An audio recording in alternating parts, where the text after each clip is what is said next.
की शान बना के रखना, बापू की दुलारी बिटिया ससुराल को सूरज और चांद बना कर रखना। आंसू निकले आंखों से तो अपने बड़े भाई का सम्मान समझ के रखना। चलिए, बहुत दिन के बाद आप लोगों के बीच में फिर से मुझे एक कविता प्रस्तुत करने का मौका मिला है। तो मैं रंजन कुमार आज आप लोगों के सामने एक बहुत ही लाजवाब कविता आप लोगों के सामने प्रस्तुत करना चाहता हूँ। और मेरी आज की जो कविता है आप सब बेटियों को समर्पित है। कहा जाता है कि बेटे जो नहीं कर पाते हैं बेटियां वो काम करती है। सुबह और शाम बेटियां घर में अपना काम करती है और 10 से 4 की ड्यूटी में भी अपना नाम करती है। तो चलिए, बेटियों को समर्पित करते हुए मैं कविता प्रस्तुत करना चाहता हूँ। और मैं बता देना चाहता हूँ कि मैंने यह कविता उस समय लिखा कि जब मेरा ही एक कोई छात्रा थी और अपना शादी का इनविटेशन कार्ड हमको देने आई थी। और उस समय मैंने उसके लिए एक कविता लिखा और उस कविता का मैंने शीर्षक दिया। सोचा कि चलो शादी हो रहा है इसका, तो मैंने सोचा कि चलो इसका कुछ उपहार स्वरूप एक कविता ही प्रस्तुत करेंगे। तो मैंने उस कविता का शीर्षक दिया कि बापू की दुलारी बिटिया। आप सब बापू की दुलारी बिटिया है ना? बहुत बापू की दुलारी बिटिया। और पिता का उसका बेटी हो चाहे बेटा हो, दुलारा दुलारी होता ही है। तो चूंकि बेटियां घर से विदा होती है तो इसीलिए मैंने लिखा है कि बापू की दुलारी बिटिया। ठीक है, तो चलिए, अगर अच्छा लगेगा तो थोड़ा सा क्लैपिंग कीजिएगा। जी सर। तो मेरी कविता की चंद लाइनें कुछ ऐसा कहती है कि बापू की दुलारी बिटिया ससुराल को सूरज और चांद बना के रखना। बापू की दुलारी बिटिया ससुराल को सूरज और चांद बना के रखना। बापू की आंसू को मोती की धार बना के रखना। बापू की दुलारी बिटिया ससुराल को सूरज और चांद बना के रखना। बापू की आंसू को मोती की धार बना के रखना। अपनी हौसलों और हिम्मत से अपनी नई पहचान बना के रखना।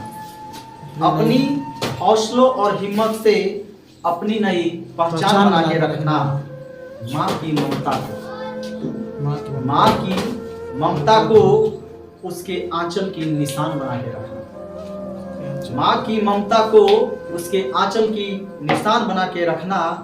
बापू की दुलारी बिटिया ससुराल को सूरज और चांद बना के रखना। आगे सुनिए, आप लोग जिस घर में विदा होकर के जाइएगा जी वो सर। घर कहीं ना कहीं आपका ताजमहल से कम नहीं होगा। जी सर, बहुत सुंदर होता है। मैंने आगे लिखा है कि अपनी ताज कॉलोनी की उस धरती को हमेशा ताजमहल की शान बना के रखना। बापू की दुलारी बिटिया ससुराल को सूरज और चांद बना कर रखना। आगे सुनिए,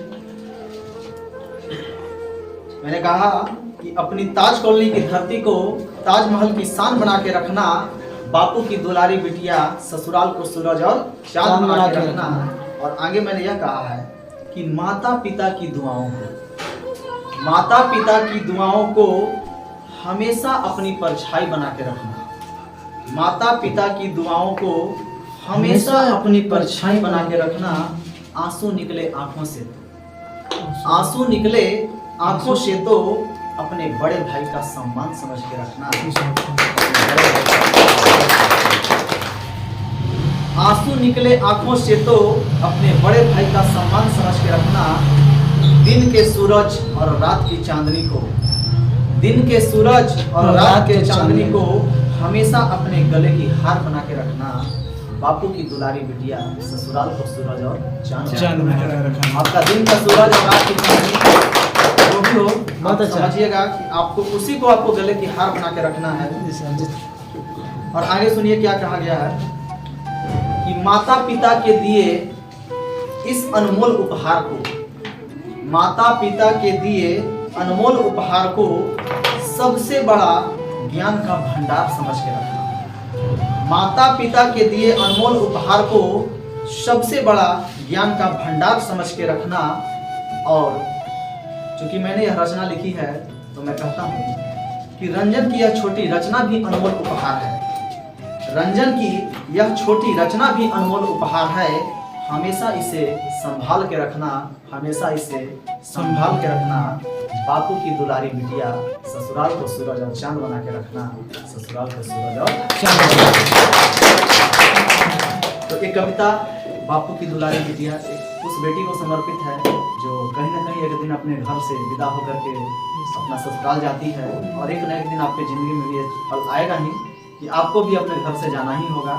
और उस समय ये जो कविता के माध्यम से मैंने कुछ कुछ पंक्तियाँ लिखी है, ये सब चीज़ आपको घटित होगा, दिखेगा, स्पष्ट होगा। शुभ समय आएगा। ये कविता के माध्यम से हम यही कहना चाहते हैं कि आप लोग जिस घर में जाएं वो घर आपका सच में दम ताजमहल जैसा हो, जैसा भी घर हो, क्योंकि नैहर की आप दुलारी हैं तो ससुराल की भी प्यारी हो जाएगी, और तब होगी जब आपका एक अलग सोच उत्साह के साथ रहेगा आप वहाँ, और आपके साथ भी अच्छा हो। हम ये भी चाहते हैं कि आप जिस घर में जाएं, जिस जगह पर जाएं, आपके साथ हमेशा अच्छा व्यवहार विचार हो, बर्ताव हो, क्योंकि हर कोई का जिंदगी खुशहाल कभी होता है कि जब दोनों पक्ष का लोग खुशहाल होते हैं। जी सर। तो चलिए आज का कविता हम यहीं पर आपको प्रस्तुत करने के बाद समाप्त करते हैं, और अच्छा लगा तो एक बार फिर से आप जोरदार ताली। धन्यवाद।